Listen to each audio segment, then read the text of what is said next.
They gave a disabled veteran a military warehouse for $9 because they thought it was worthless. They were wrong. There was a locked room inside that building, and whatever was hidden behind its steel door was valuable enough to make one man desperate enough to break in before Daniel Mercer could find it. Take the $9 and be grateful. Raymond Mercer smiled when he said it. He said it in front of the attorney, 2 relatives, and the clerk who had just finished preparing Daniel's inheritance papers. Then Raymond pushed a small brown envelope across the table. $9. That was the entire value his family had assigned to an abandoned military surplus warehouse outside a forgotten Pennsylvania town. Daniel stared at the money. He had served 8 years in the army before an explosion in Iraq destroyed his left knee and ended the career he had built since he was 19. The medical bills that followed had eaten through his savings. His marriage had collapsed 2 years later. By 38, he was living alone in a rented apartment with a second-hand cane and a bank account that had recently fallen below $200. His father was dead now, too. Walter Mercer had suffered a stroke 6 weeks earlier and taken whatever secrets he carried with him. Raymond leaned back in his chair. "You always wanted Dad's military junk," he said. "Now you've got it." Daniel looked at the deed again. The property was listed as Mercer Defense Storage Facility, Building 12. Purchase value, $9. He almost laughed. Almost. Then Raymond added, "Just remember, Danny, nobody wanted that place before you. Nobody wants it now." Daniel signed anyway. The attorney handed him the keys. One of them was unusually heavy. That night, Daniel drove 3 hours through rain to see what his father had left him. The warehouse stood beyond a chain-link fence at the end of an abandoned service road, surrounded by weeds taller than his hood. There were no working lights, no nearby houses, only a long concrete building with faded military markings still visible beneath years of peeling paint. Daniel unlocked the main door. The smell hit him first. Oil. Dust, old metal. His cane clicked against the concrete as he moved deeper inside, past shelves filled with empty crates and equipment that looked as though nobody had touched it since the 1980s. Then he noticed something strange. The warehouse floor had been marked with faded yellow numbers. 1, 2, 3, 4. He kept walking. 5, 6, 7, 8. There should have been a 9th. There wasn't. Daniel stopped. He looked back at the heavy key in his hand. On its metal tag, someone had scratched 3 words. Not the main door. For the first time that night, Daniel wondered why his father had left him a warehouse nobody wanted, and who had locked something inside it. Daniel didn't leave the warehouse that night. He should have. The rain was getting heavier. His knee had started aching, and there was nothing inside Building 12 that looked worth staying for. But the words scratched into the key kept bothering him. Not the main door. He stood beneath the warehouse's flickering security light and looked back through the open entrance. The place seemed different now. Not bigger, just less empty. Daniel pulled out his phone and turned on the flashlight. He went back inside. His father had always been obsessive about numbers.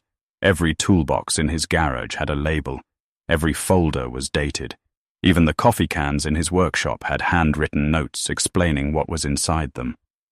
But here, Walter had left nothing. No inventory, no instructions, no explanation. Daniel moved toward the rear wall, counting the yellow markings on the concrete as he went. 8. Then, nothing. He crouched beside the wall. His knee protested immediately. "Come on," he muttered. He ran his fingers along the bottom edge of the concrete panels. Dust. Flaking paint. A spider web. Then his hand stopped. There was a narrow metal strip running beneath the wall, almost completely hidden beneath dirt. Daniel brushed it clean. A number had been stamped into the metal. He stared at it. The 9th. His father's handwriting suddenly came back to him. Not the main door. Daniel stood and followed the wall until he reached a section covered by an old steel shelving unit. The shelves were packed with empty ammunition boxes. He pushed against the first one. Nothing. The second moved slightly. Daniel frowned. He pushed harder. The entire shelving unit shifted nearly an inch. Behind it was a narrow vertical seam. A door. No handle. No lock. Just a thin black line disappearing into the concrete. Daniel stepped back. Someone had built a room behind this wall, and judging by the thickness of the concrete, it wasn't storage. He searched the floor for some kind of mechanism. Nothing. Then his flashlight caught a small brass plate beneath the shelving. 3 words were engraved into it. "Count what's missing." Daniel read it twice. He counted the yellow numbers again. 1 through 8. No 9. Then he looked at the brass plate. The missing number wasn't the clue. It was the key. His phone buzzed. Daniel nearly dropped it. A message had arrived from an unknown number. He opened it. There was only one sentence. "You should have sold the building." Daniel stared at the screen. A second message appeared before he could move. 9 was never the price. Then the phone went dark. The battery had been at 62%. Daniel slowly looked toward the sealed door. For the first time since arriving, he wasn't wondering what his father had hidden. He was wondering who had been watching him. Daniel didn't sleep. He sat in his truck with the engine running, staring through the windshield at the warehouse while rain crawled down the glass in crooked lines. The message was still open on his phone. "You should have sold the building." He had called the number twice. No answer. The third time, the number was already disconnected. Daniel looked at the dashboard clock. 2:17 a.m. He thought about driving back to town. A motel would cost at least $70, and he had less than $200 left until his disability payment arrived. Besides, leaving meant admitting that a text message from a stranger had frightened him out of his own property. He hated that idea. So, he stayed. At 6:40, the rain finally stopped. Daniel went back inside, carrying a thermos of coffee he'd made with the last of the grounds in his father's kitchen. The coffee tasted burnt. Walter used to drink it that way. That stupid little detail almost made Daniel smile. Then he remembered the funeral. His father had spent his final months becoming increasingly secretive. Calls came late at night. Letters arrived without return addresses. Once, Daniel had asked what was going on. Walter had simply looked at him and said, "Some things are safer buried." Daniel had assumed he meant memories. Now he wasn't so sure. He returned to the rear wall. The shelving unit was exactly where he'd left it. He pulled it forward again. This time he noticed something he'd missed before. The floor behind the shelves was cleaner. Not clean. Cleaner. A rectangular patch of concrete had almost no dust on it, as though something heavy had been dragged across the same spot many times. Daniel crouched. There were scratches, 3 parallel lines, fresh ones. He touched them. A tiny metal shaving stuck to his fingertip.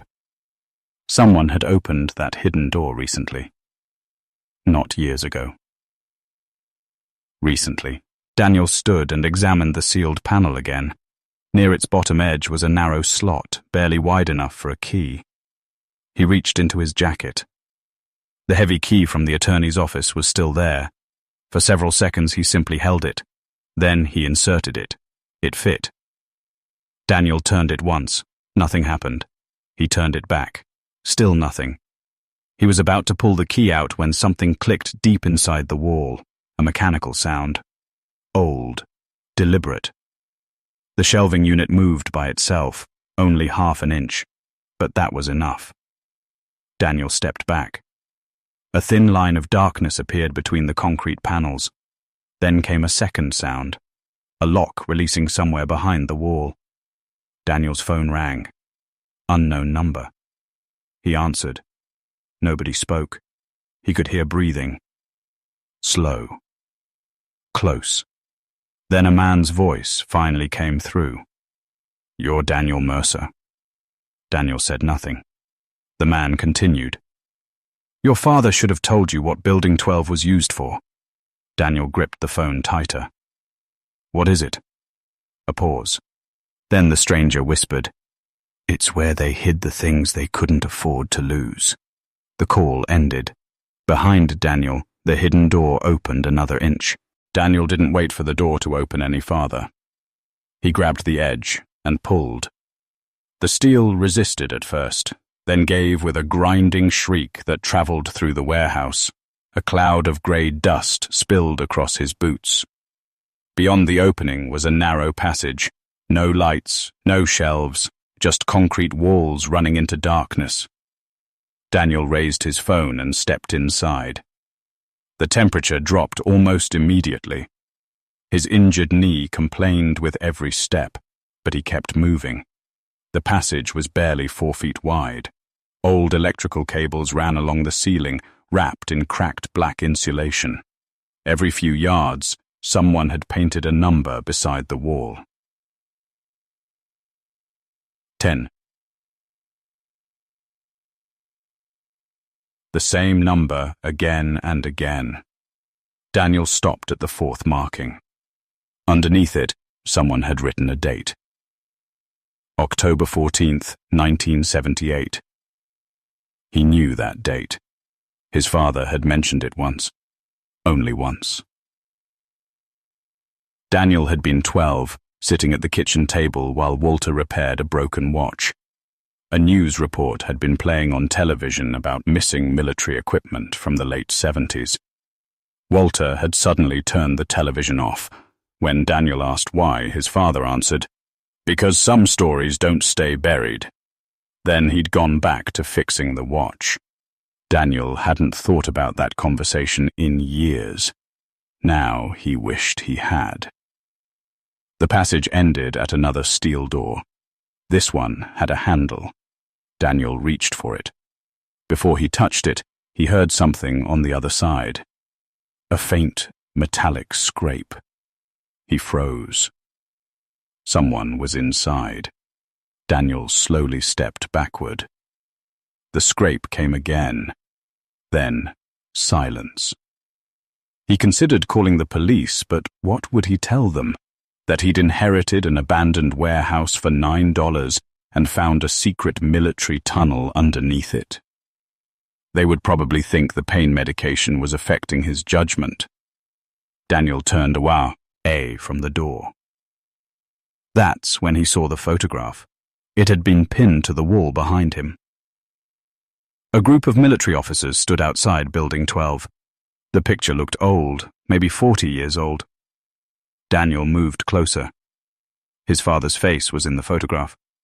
Walter was younger, maybe 35, but he wasn't wearing the uniform Daniel remembered from old family pictures.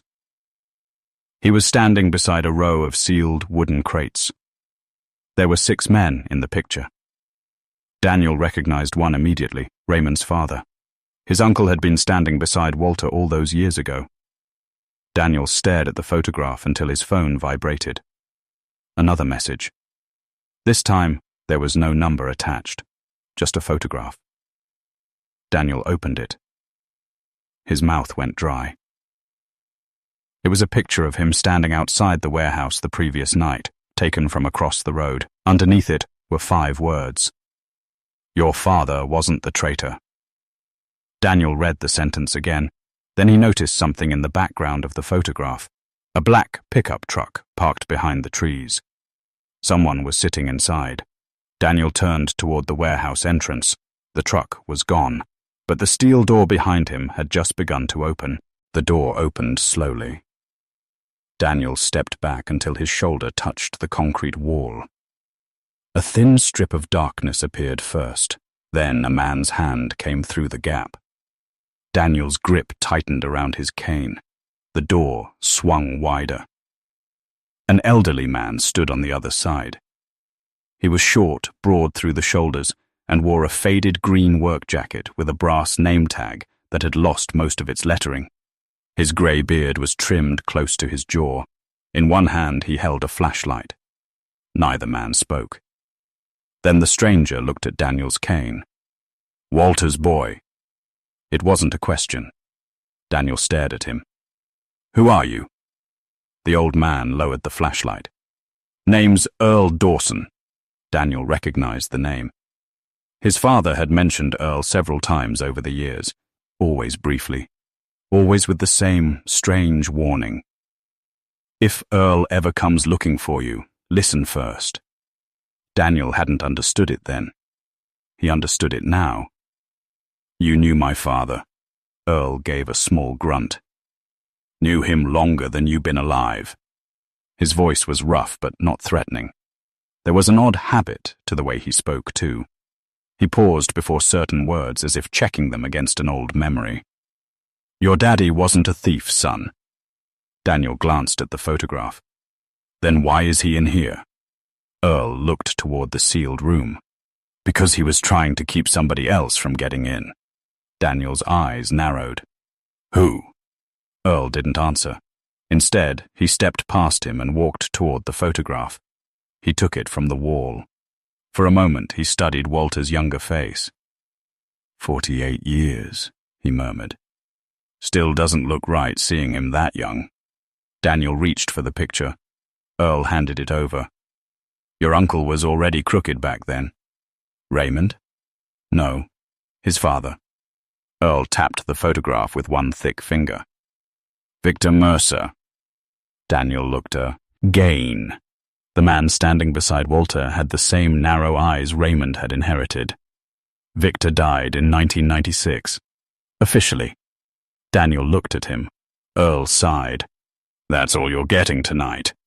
"Then why are you here?" Earl pointed toward the corridor. "Because Walter asked me to make sure you found the door." Daniel stared at him. "When?" 3 days before he died." Earl reached into his jacket and pulled out a small brass key. He placed it in Daniel's palm. "Your father told me one thing." Daniel closed his fingers around it. "What?" Earl looked directly at him. He said, "If Daniel opens the 9th door, don't let him trust the first thing he finds." From somewhere beyond the steel door came a dull metallic thud.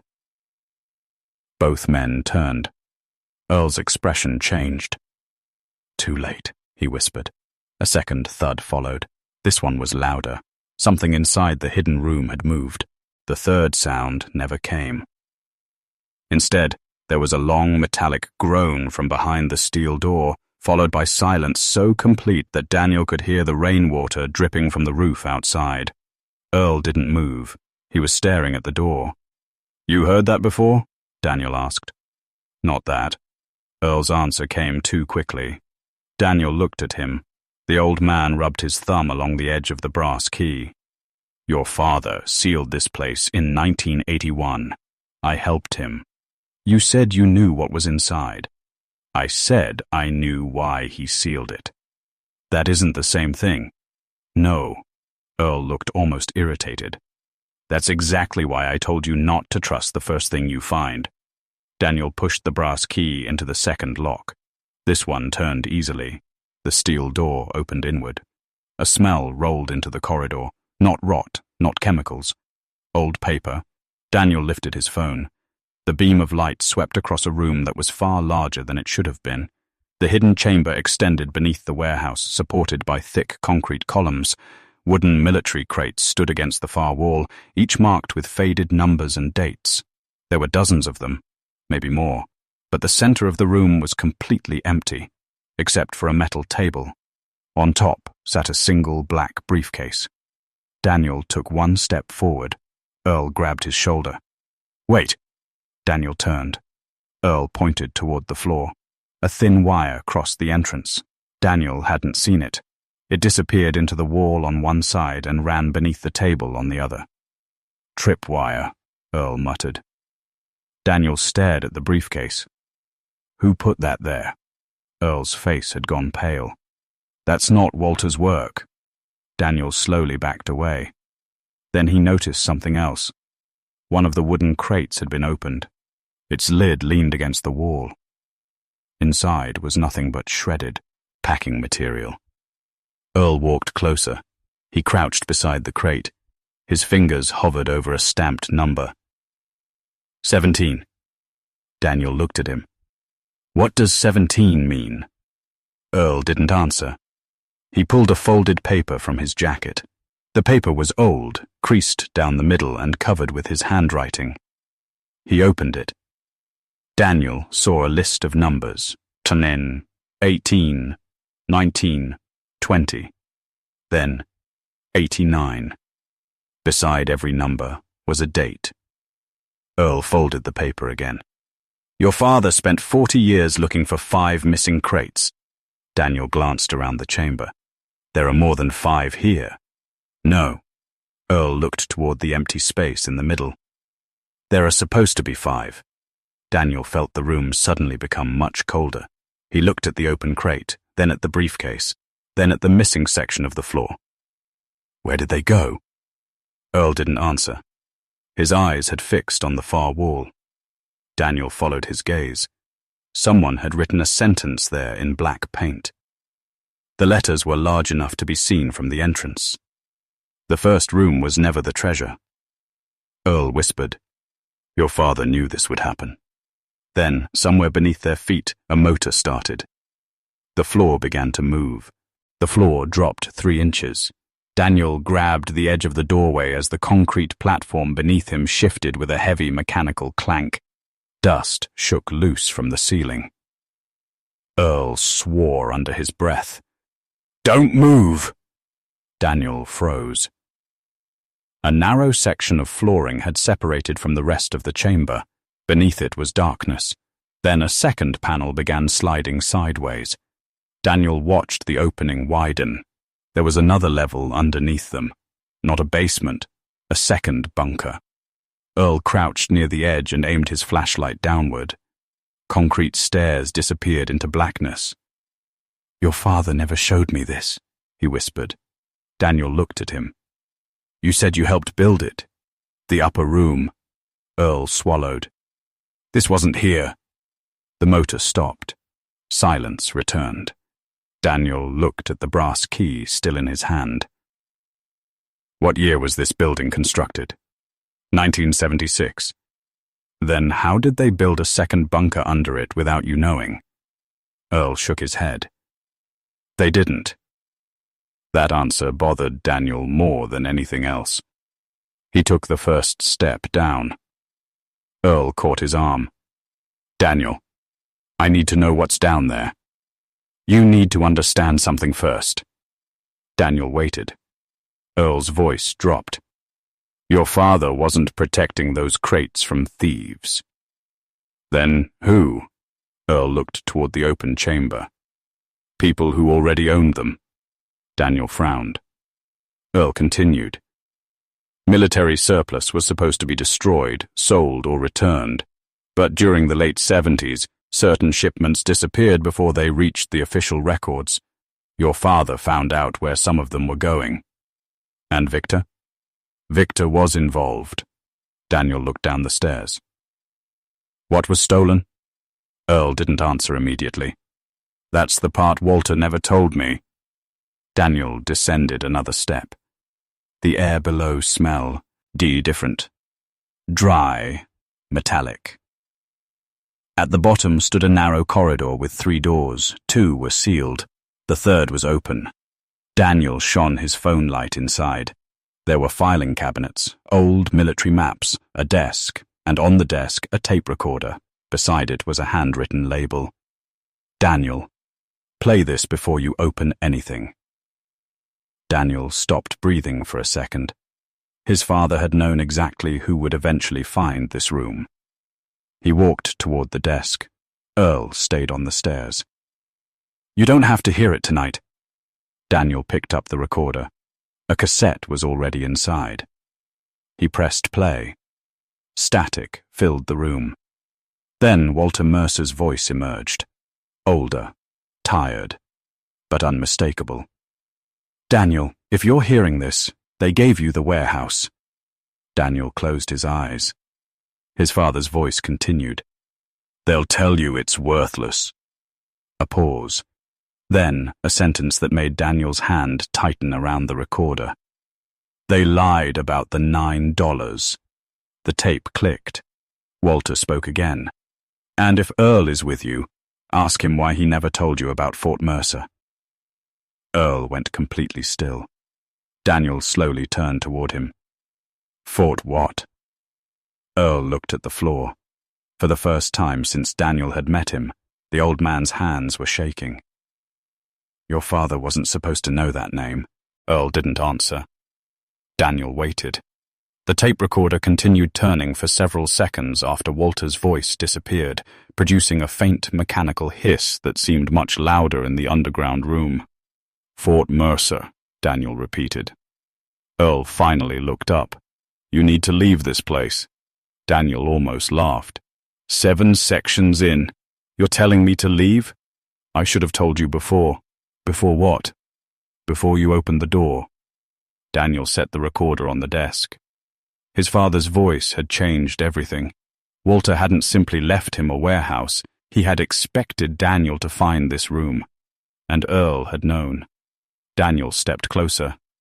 You knew about Fort Mercer. Earl rubbed both hands over his face. Not the way you're thinking. Then tell me the way I should think about it. The old man sighed. Fort Mercer wasn't on any public map. Daniel waited.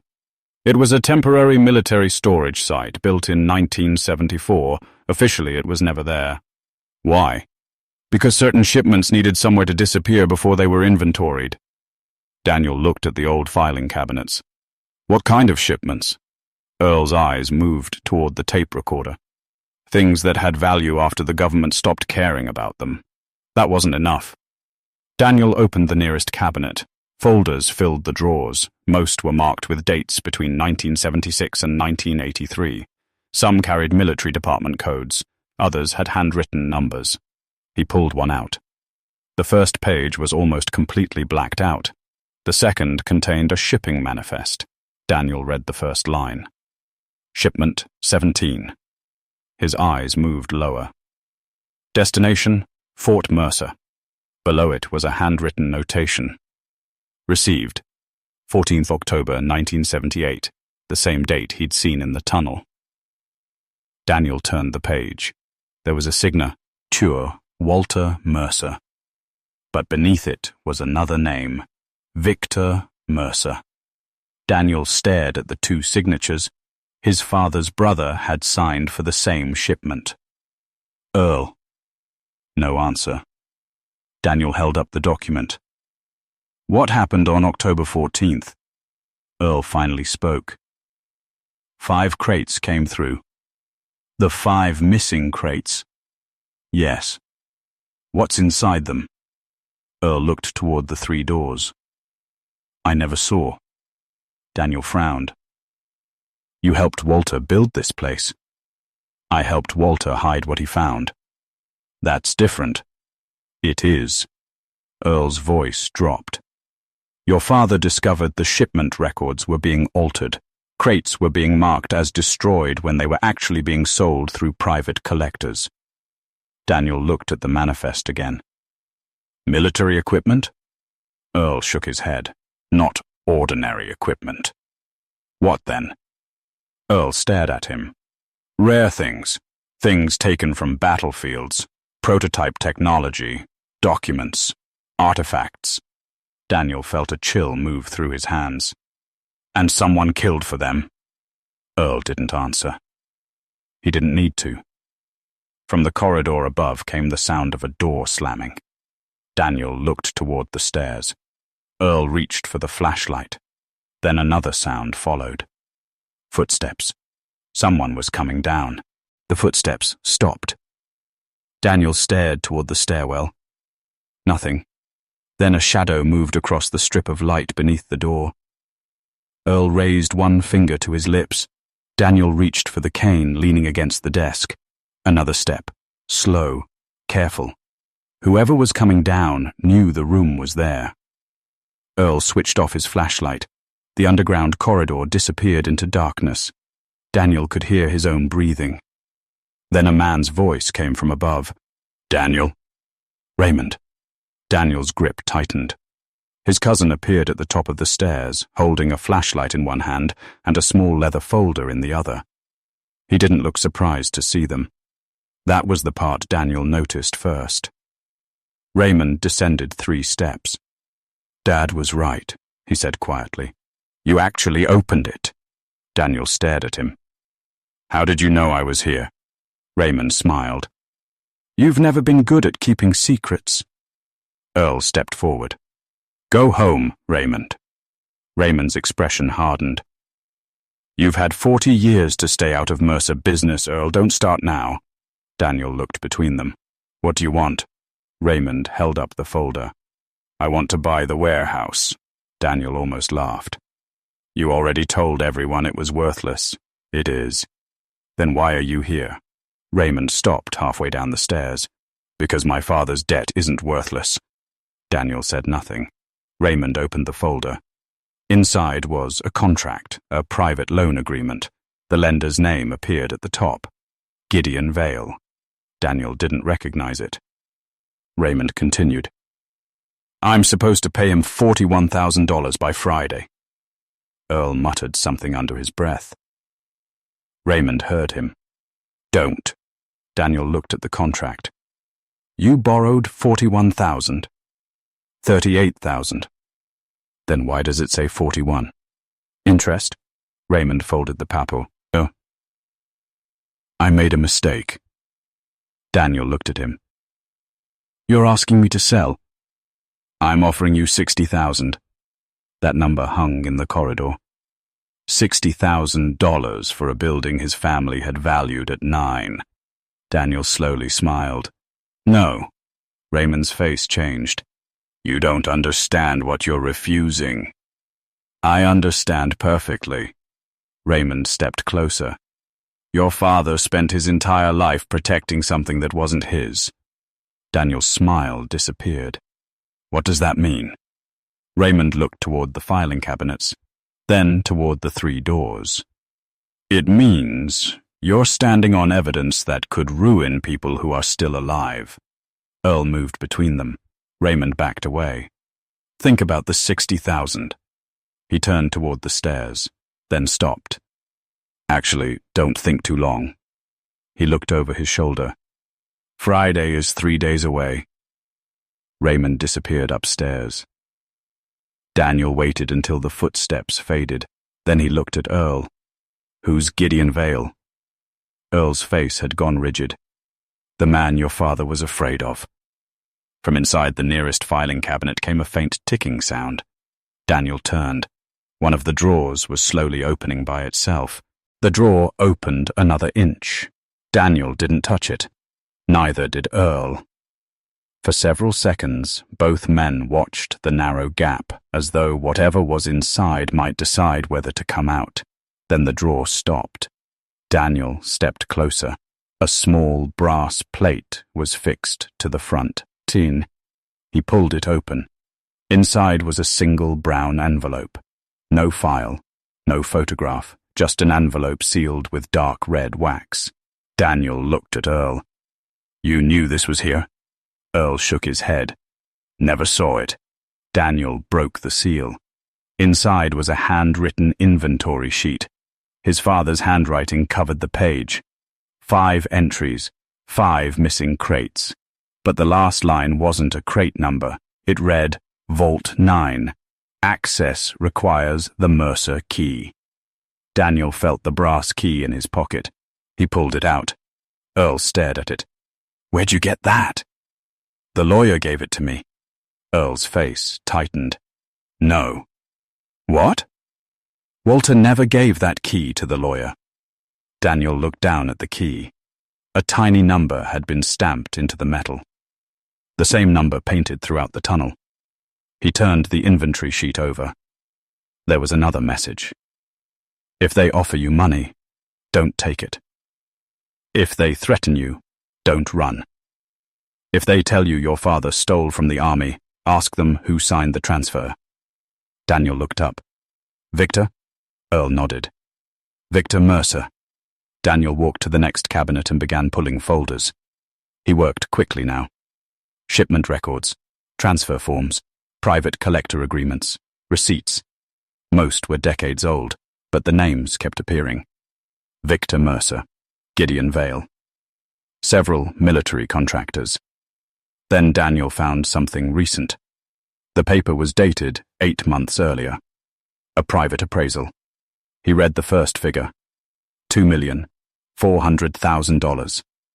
Daniel's eyes moved down the page. Another figure. $6,800,000. Then the final valuation. $9,400,000. He read it twice. The document described a collection of military artifacts, prototype equipment, classified era documents, and battlefield materials, all connected to the 5 missing crates. Daniel slowly lowered the paper. The warehouse wasn't worth $9.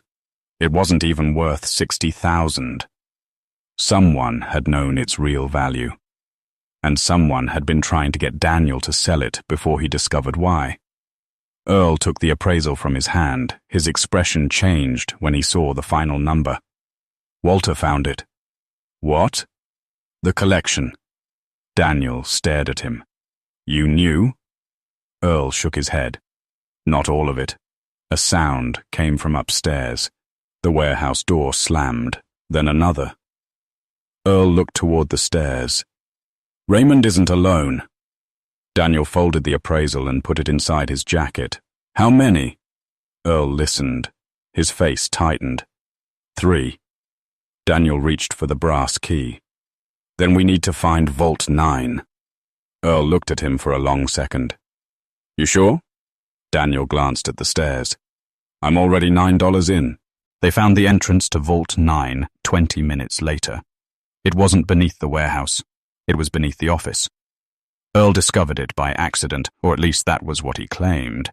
He had been running his fingers along the old filing cabinets when he stopped beside a cracked concrete wall. Your father changed this room. Daniel looked at the wall. How? Walter hated crooked shelves. Daniel almost smiled. Earl pointed to the bottom corner.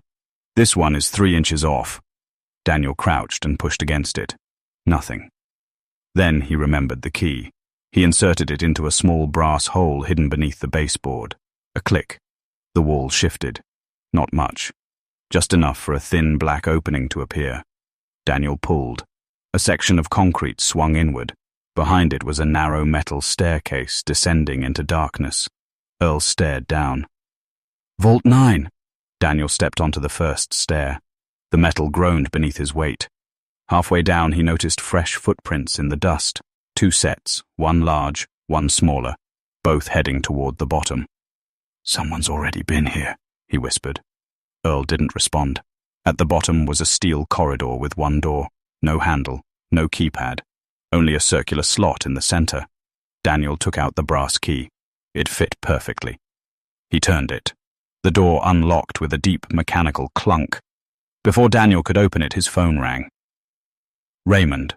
Daniel answered. You've got 5 minutes. Daniel frowned. For what? To decide whether you want $60,000. I already decided. No. You decided when you were angry. Raymond's voice sounded different now, less arrogant, more frightened. You don't understand what happens if you open that vault. Daniel looked at Earl. Who are you afraid of? There was silence. Then Raymond whispered a name. Gideon. The call ended. Daniel stared at the phone. Earl shook his head. Don't let him scare you. He doesn't have to. Daniel put the phone away. He opened the vault. Inside was a room no larger than a garage. Wooden cases lined the walls. Some had military markings, others had no markings at all. In the center stood a glass display case. Empty. Daniel walked toward it. There was a brass plaque beneath the glass. Property recovered from Fort Mercer. Earl stopped behind him. Daniel looked at the empty case. What was here? Earl's eyes remained fixed on it. The most important thing Walter ever found. What? Earl didn't answer. Daniel turned toward the nearest crate. It was sealed with an old government security band. The number matched the inventory. 17. He cut the band with a pair of bolt cutters lying on the floor. Inside was a stack of documents. Beneath them sat a small velvet box. Daniel opened it. A military medal rested inside. But the name engraved on it wasn't Walter Mercer's. It belonged to a soldier Daniel had never heard of. Underneath the medal was a photograph. 5 young soldiers stood outside Fort Mercer. One was Walter, one was Victor, and the man standing between them was someone Daniel recognized from the appraisal papers. Gideon Vale. Except the photograph was dated 1978. Gideon hadn't been a contractor then. He had been wearing a military uniform. Daniel turned the photograph over. His father's handwriting covered the back. Gideon knows where the original ledger is. Daniel looked at Earl. What ledger? Earl's face went pale. The one that proves who stole everything. Above them, something heavy crashed. Dust fell from the ceiling. Then came a voice through the ventilation shaft. Daniel! Raymond, walk away from the vault. Daniel looked at the photograph again, then at the sealed crates. He folded the picture and slipped it into his pocket. No! A second voice came through the vent. Older, calmer, Gideon Vale. Then you'll learn what your father learned too late. The vault lights suddenly came on. Every single crate had been opened. For 3 seconds, Daniel couldn't move. Every crate in the vault stood open. The contents had been disturbed, but not destroyed. Folders lay scattered across the floor. Wooden dividers had been pulled out and tossed aside. Someone had searched the room in a hurry. Earl walked toward the nearest crate. Don't touch anything. Daniel looked at the empty compartments. What were they looking for? Earl crouched beside one of the cases. Probably the ledger. Daniel turned. You said the ledger proves who stole everything. I said it proves who signed for it. That's not the same thing. No. Earl picked up a torn document. There are signatures, transfer numbers, payment records, enough to make certain men very uncomfortable. Daniel looked around the vault. And the ledger? Walter kept it separate. Where? Earl's eyes moved toward the glass display case. Daniel followed his gaze. The case was empty. You think it's gone? I think Walter moved it. Daniel walked closer. There was a small scratch beneath the brass plaque. He wiped away dust with his sleeve. Another message appeared. When the case is empty, look below the name. Daniel read the plaque. Property recovered from Fort Mercer. He ran his fingers beneath the lettering. Nothing. Then he noticed one letter was slightly raised. The R in Mercer. He pressed it. A tiny compartment opened beneath the display case. Inside was a key. Not brass. Black steel. Attached to it was a paper tag. Room 4. Daniel picked it up. Earl's face changed. There wasn't a room 4. Daniel looked at him. You're sure? I built the upper bunker. There were 3 rooms. Then why does this say 4? Earl stepped closer. His voice became quieter. Because your father added 1. Daniel turned toward the back wall. A narrow seam had appeared between 2 concrete panels. He pushed against it. The wall didn't move. Then he noticed a small red button beneath the floor-level molding. He pressed it. A section of the wall slid sideways. Behind it was another passage. This one was newer. The concrete was cleaner. The electrical wiring wasn't from the 1970s. Someone had built this recently. Daniel stepped inside. At the end stood a steel door. Room 4. He inserted the black key. It turned. The door opened. Inside was a desk. A chair. a single lamp. And on the desk sat a modern laptop beside a stack of photographs. Daniel walked toward it. The laptop screen was already on. A video file was waiting. Recorded 3 days before Walter died. Daniel clicked it. His father's face appeared. Walter looked thin, exhausted, but his eyes were clear. "Daniel," he said, looking directly into the camera, "if you're watching this, Raymond has already tried to buy the warehouse." Daniel glanced at Earl. Walter continued, "Don't trust the offer. Don't trust Gideon Vale either." He paused. Then he leaned closer to the camera. "The $9 was never an inheritance." Daniel's face tightened. "It was bait." The video ended. The room went silent. Then the laptop chimed. A new file appeared on the screen. It was labeled with one name, Daniel Mercer, and beside it was a countdown. 30 minutes. The countdown had already reached 28 minutes. Daniel stared at the screen. "Why would my name be on a file?" Earl didn't answer. He was staring at the laptop as though it had just spoken in Walter's voice. Daniel clicked the file. A folder opened. Inside were photographs. His apartment building, his truck, the grocery store he visited every Thursday, even the rehabilitation clinic where he had received treatment for his leg.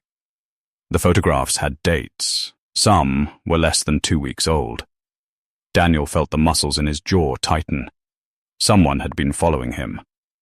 Not for days, for months. He scrolled further. A photograph of Raymond appeared. Then Gideon Vale. Then another man Daniel didn't recognize. Underneath it was a handwritten note. "Collector. Private debt. 4 days." Earl leaned closer. "That's Nathan Cole."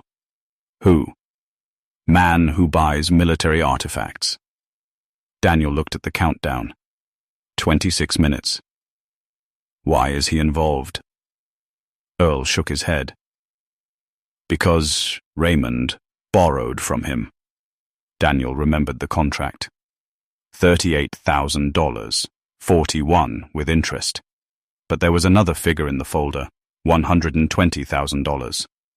Daniel looked at Earl. "What is that?" Earl read the note beneath it. "Payment due upon delivery." "Delivery of what?" Earl's eyes moved towards the photographs. The missing collection. Daniel looked back at the screen. The 5 crates weren't simply valuable. Someone had already promised them to a buyer, and Raymond had borrowed money against something he didn't legally own. The laptop chimed again. The countdown dropped to 24 minutes. A new message appeared. "You have the wrong crate." Daniel frowned. "What does that mean?" Earl pointed toward the crates. "Your father used numbers to hide the truth." Daniel looked at the inventory sheet. 7, T-Not 31, 44, 52, 89, 5 numbers, 5 crates. He suddenly noticed something. The crates in the vault weren't arranged according to those numbers. 17 was beside 31, 31 beside 52. 89 was at the back. 44 was missing. Daniel looked at the empty section. "The 4th crate." Earl nodded slowly. "That's the one. Where is it?" Earl looked toward the wall, then toward the floor. "I don't know." Daniel searched the room. The laptop chimed again. Another message appeared. "You have 20 minutes to find it." Daniel stood. "Who controls this computer?" Earl's face hardened. "Someone with access to Walter's system." "Gideon? Maybe." "Raymond?" "No." Daniel stared at the countdown. "Then who?" Earl didn't answer. A sound came from the corridor. Footsteps. Not one person. Several. Daniel switched off the laptop. Earl grabbed the black key. They moved toward the hidden passage. The footsteps grew louder. Then someone stopped outside room 4. A man's voice came through the steel door. "Daniel Mercer." Daniel recognized it. "Nathan Cole, the collector Raymond Ode. We know you're in there." The handle began to turn. Daniel looked at Earl. There was nowhere else to go. Then he noticed the floor beneath the desk. A thin rectangular outline. Another hidden door. Daniel dropped to one knee. His fingers found a recessed handle. He pulled. The floor opened. A ladder descended into darkness. Earl looked down, then at Daniel. "Your father really did build a maze." Daniel climbed through first. Behind them, the steel door began to buckle. Someone was trying to force it open. Daniel reached the bottom. His flashlight swept across a narrow concrete tunnel. At the far end stood a single wooden crate. Its faded stencil was still visible. Daniel stopped. The missing crate had been hidden beneath the hidden room, and the countdown on the laptop had just reached 19 minutes. The crate marked 44 was smaller than Daniel expected. It sat alone at the end of the tunnel, covered in a layer of dust that hadn't been disturbed in years. Daniel crouched beside it. The stencil was faded, but unmistakable. Earl reached the crate first. "Don't open it yet." Daniel looked behind them. The steel door above had stopped shaking. That was worse. "They're waiting," Earl whispered. "For what?" "For us to find this." Daniel examined the crate. There was no lock, only a strip of black tape across the lid. His father's handwriting appeared on the tape. "Daniel, this one is yours." Daniel tore it open. Inside was a military ledger wrapped in oilcloth. Beneath it sat a small envelope, and beneath the envelope was a metal box. 3 layers. Earl stared at the contents. Walter kept the ledger. Daniel lifted it carefully. The first pages contained shipment numbers and dates. Then the names began. Victor Mercer, Gideon Vale, Nathan Cole. Payments, private transfers, account numbers, amounts. Daniel turned another page. His father's signature appeared beside a handwritten statement. "I refused delivery." The next page contained Victor's signature. "Accepted on behalf of Mercer Storage." Daniel stopped. "That's it." Earl nodded. "The proof?" "No." Daniel turned another page. His expression changed. "This is only half of it." At the back of the ledger was a second list. 5 crates, their contents, and beside each one was an estimated value. The total exceeded $9 million. But the last line was different. Crate 44, original evidence. Daniel looked at Earl. "What evidence?" Earl pointed toward the metal box. Daniel opened it. Inside was a small digital storage drive and a handwritten letter. The letter was addressed to him. Daniel unfolded it. His father's handwriting filled both sides. "My son, if you found this, then I failed to keep this buried. I need you to understand something before you read the rest. I didn't leave you the warehouse because it was valuable. I left it because nobody else could be trusted with what was inside. Victor betrayed me. Gideon bought his silence. And for 40 years, men who were never supposed to know about Fort Mercer made money from things that belonged to people who never came home. I kept the ledger because I thought the truth would protect me. It didn't. If Raymond comes asking for the building, don't sell. If Gideon offers you money, don't listen.